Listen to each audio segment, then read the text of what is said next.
Aí eu vou entrar aqui para alguns casos que houve a mudança, que também é importante comentar, essa questão do MEI, MEs e EPPs, que veio da portaria 915, da Secretaria Especial de Previdência e Trabalho, né, que aí também gera bastante discussão, né, dentro das empresas. Ah, mas eu não preciso ter, disseram que eu não preciso, que não tem que apresentar documentação nenhuma. Vamos lá. Né, a NR1, que é a nossa documento MOR, né, diz o seguinte: olha, aquele cara do MEI, né, que abriu o seu MEI para discutir, né, ele está desobrigado realmente de fazer isso. Porém, existe aqui um porém bem grande, que diz o seguinte: se ele for contratado para prestar serviço em uma empresa, ele vai ter que fazer parte daquele PGR daquela empresa. Aquela empresa que contratou o funcionário MEI, ele vai ter que fazer toda a apresentação, a apresentação da documentação, dos riscos ambientais, vai ter que apresentar isso para aquele funcionário MEI. Então, aqui eu quero fazer uma colaboração, só para relembrar, acho que foi o Rafael que trouxe esse detalhe. Então, a empresa optante do Simples, que não tem funcionário, mas que contratou um MEI, vai ter que cuidar do E-Social para esse MEI.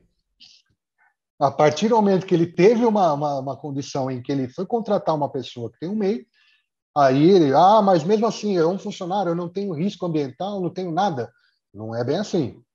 Vai ter que chamar um especialista que vai ter que fazer uma avaliação do local de trabalho, uma avaliação da atividade e ver se realmente ele não tem um risco ocupacional. Né? E aí, quando a gente fala de, tem alguma coisa a ser apresentada, não necessariamente a gente pode partir do princípio que vai ser um PGR ou um PCMSO. Eu tenho casos de clientes de escritório de advocacia, por exemplo. Né? A escritório de advocacia, ela cai dentro do caso do MEPP, que a gente vai estar entrando aqui, que é grau risco 1 e 2. Que muita empresa MEI também é 1 e 2. Nós vamos ver, são prestadores de serviço. Né? Então, essa regra de forma geral.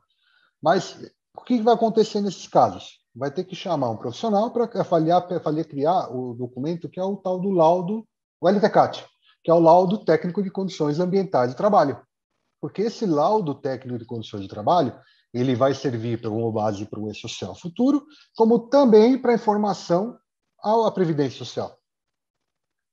Então, o escritório de advocacia, que é um cliente meu, ele está desobrigado de fazer PGR, ele está desobrigado de fazer PCMSO.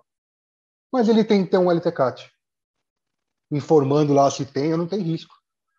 Porque isso é uma obrigação que ele vai ter que compor junto à Previdência, ele é uma obrigação que ele tem que estar informando do governo com o E-Social, independente de ter o risco ou não. Né? Explica rapidinho para quem está nos ouvindo aqui, Lisboa, bem rapidinho, o que é o LTCAT, senão...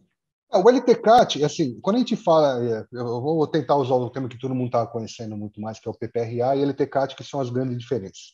Aí, quando a gente fala que o PPRA vai morrer e vai ser substituído pelo PGR.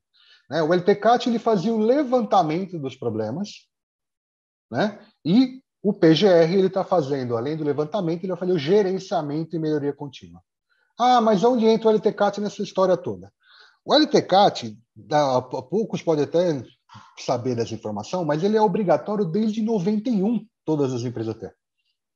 Né? Foi uma instrução normal, que o próprio Diário Oficial, acho que eu tenho até a data perdida em algum lugar aqui, se eu achar depois eu até comento, mas ele é obrigatório desde Lei 8.213 de 24 de julho de 91, que ele tornou obrigatório todas as empresas até o LTCAT. Que, na verdade, é a mesma coisa que a gente fala de PGR e PPRA, com uma pequena diferença. Essa documentação do LTCAT, ela está focada para o âmbito de previdência social.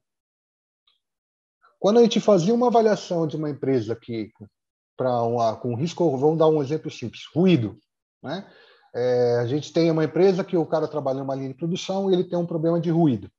O PPRA dessa empresa, ele vai fazer o levantamento lá que ele tem um ruído, né? Dentro dos limites, ou fora dos limites, não importa o valor, e ele vai ter uma referência do governo perante ao que se fala a SST. Então, o limite de tolerância é de 85, o cálculo é feito com um índice de integração de número 5, tem uma fórmula matemática para gerar a informação do PPRA. Quando a gente fala da parte previdenciária, que aí nós estamos falando aqui dentro do que se trata em aposentadorias, né, o plano a parte de aposentadoria especial, a questão ruído, que é o exemplo que nós estamos usando aqui, ela é calculada diferente, e essa informação consta do laudo de condições ambientais, porque ele tem o foco previdenciário e não para o gerenciamento de riscos da empresa. Né? Então, até pouco tempo atrás, todo mundo confundia, mas se eu tenho o PPRA, pode substituir o LTCAT? Existe uma instrução normativa que o INSS deixava fazer a substituição. Mas, em via de regra, a gente acabamos de dar um exemplo básico de um problema de ruído, que o cálculo é diferente. Então, se você está pensando em uma aposentadoria especial, onde o cálculo daquele de 85 vai dar 90, ele tem direito à aposentadoria especial, mas aquele de 85 não. Então, a empresa olhava para o quê? Se eu fizer pela regra do LTCAT, eu vou ter que pagar, vai dar aposentadoria especial para o cara. Se eu fizer pelo PPRA, eu não preciso dar, está dentro do limite de tolerância. Né? Então, o que acontecia muito no passado era isso. Mas, infelizmente, o INSS, com o decorrer dos anos, autorizou fazer o mesmo valor de PPRA utilizar para o LTCAT. Mas a gente sabe que não funciona assim, não tem o mesmo objetivo. Né? Porque você está levantando no LTCAT as informações para alguma situação de política especial. Tanto que na conclusão de um LTCAT, por exemplo, eu, como engenheiro de segurança, faço uma determinação com base nas avaliações que foram feitas, se ele tem direito, se ele é um GFIP 00, não sei, eu acho que até é o termo mais fácil de entender, será um 01, será um 02, né? Que a gente fala que o 00 quando não tem risco, 01 quando ele tem risco, mas é atenuado, né?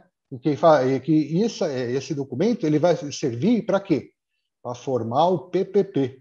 Lá no final, o perfil profissiográfico do empregado, previdenciário do empregado, que é totalmente diferente do que ele está falando de gerenciar os riscos de uma empresa.